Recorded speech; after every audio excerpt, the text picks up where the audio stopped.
जल प्रवाह पावितस्थले कलेवलम्ब्य लम्बिताम्बुजङ्गमालिका। कार्तिक सुदी एकम कृष्ण पक्ष गया और आज शुक्ल पक्ष प्रारंभ हो गया।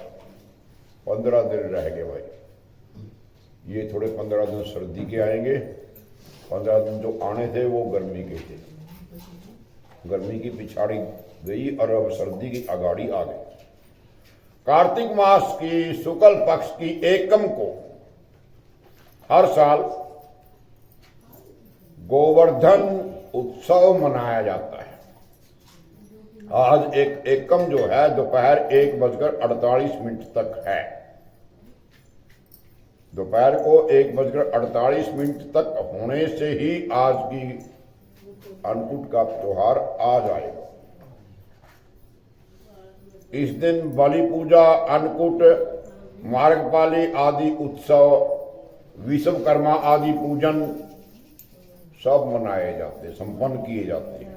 ये ब्रजवासियों का सबसे मुख्य त्योहार है, गोवर्धन पर्वत की पूजा करना। अन्नकूट हो या गोवर्धन पूजा हो, भगवान कृष्ण के अवतार के बाद द्वापर युग से प्रारंभ हुआ।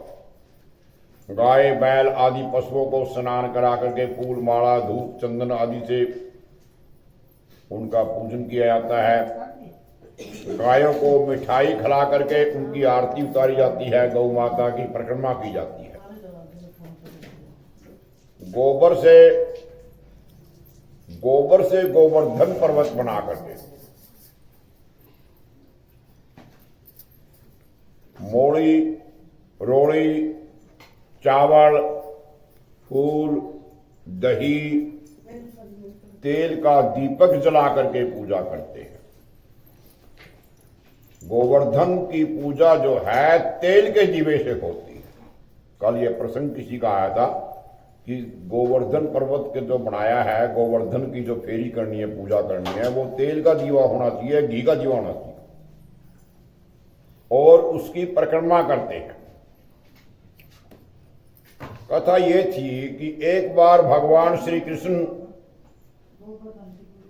गोप गोपियों के साथ गौवें चराते हुए गोवर्धन पर्वत की तराई में जा पहुंचे। वहां उन्होंने देखा कि हजारों गोपियां गोवर्धन पर्वत के पास 56 प्रकार के भोजन रख करके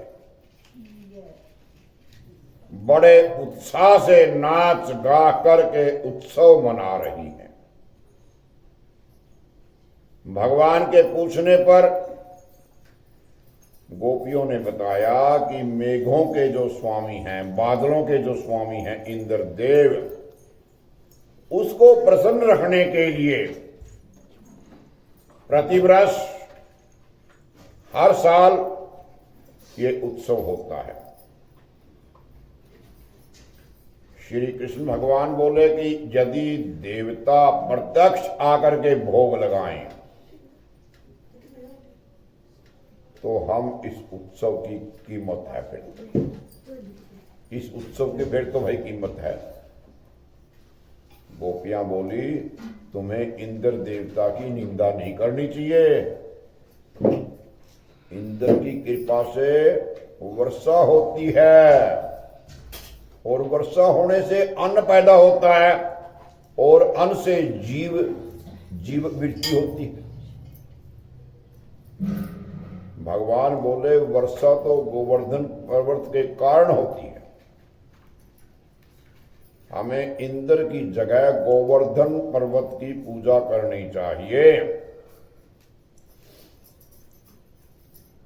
गोपवाल अपने अपने घरों में पकवान ला करके भगवान श्री कृष्ण की बताई विधि से अनेकों प्रकार की सब्जियां, भोजन, व्यंजन करा करके गोवर्धन पर्वत की पूजा करने लगे। अब इंद्र को पता चला इस वर्ष मेरी पूजा ही की नहीं उन्होंने, गोवर्धन पर्वत की पूजा की जा रही है। इंद्रदेव बड़े कुपित हुए। अपने बादलों को आज्ञा दे दी कि जाओ सारे के सारे गोकुल में जाकर के इतना पानी बरसाओ वहां पर प्रलय हो जाए, प्रलय जैसा दर्शन उत्पन्न हो जाए।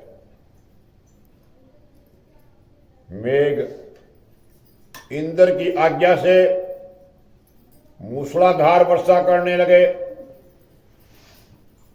भगवान श्री कृष्ण ने सब गोपियों को आदेश दिया कि सब अपने अपने गायों को बछड़ों को लेकर के गोवर्धन पर्वत की तराई में पहुंच जाएं।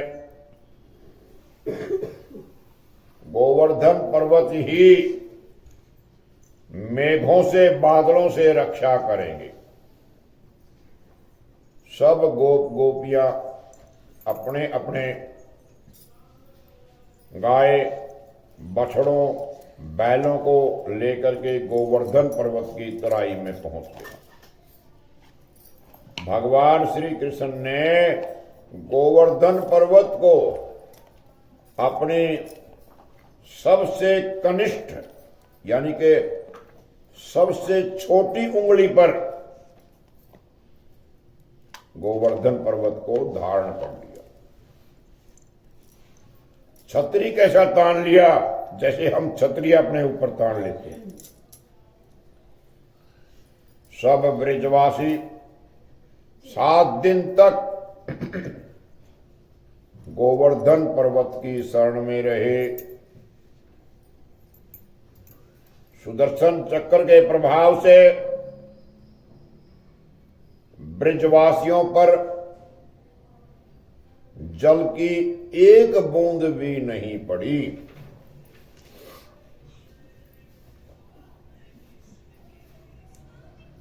इस प्रकार ब्रह्मा जी ने इंद्र को बताया कि पृथ्वी पर भगवान श्री कृष्ण ने जन्म ले लिया है, उनसे तुम्हारा बैर लेना ठीक नहीं है। भगवान श्री कृष्ण अवतार की बात जान करके इंद्र देवता अपनी मूर्खता पर बहुत शर्मिंदा हुए, लज्जित हुए। भगवान श्री कृष्ण से क्षमा याचना करने लगे। श्री कृष्ण गोविंद हरे मुरारे, हे नाथ नारायण वासुदेव। श्री कृष्ण गोविंद हरे मुरारे, हे नाथ नारायण वासुदेव। भगवान श्री कृष्ण ने 7वें दिन गोवर्धन पर्वत को नीचे रख करके ब्रजवासियों से कहा, अब तुम हर वर्ष प्रतिवर्ष आज के दिन गोवर्धन की पूजा करके अन्नकूट का पर्व मनाया करो। यानी कि 36 प्रकार के भोजन व्यंजन से भगवान का पूजन किया करो। तभी से ये पर्व के रूप में प्रचलित हो गया। सब लोग जो है इसको गोवर्धन पर्वत की पूजा करने लगे। बोल बांके बिहारी लाल की जय। शांताकारं भुजगशयनं पद्मनाभं सुरेशं विश्वाधारं गगनसदृशम्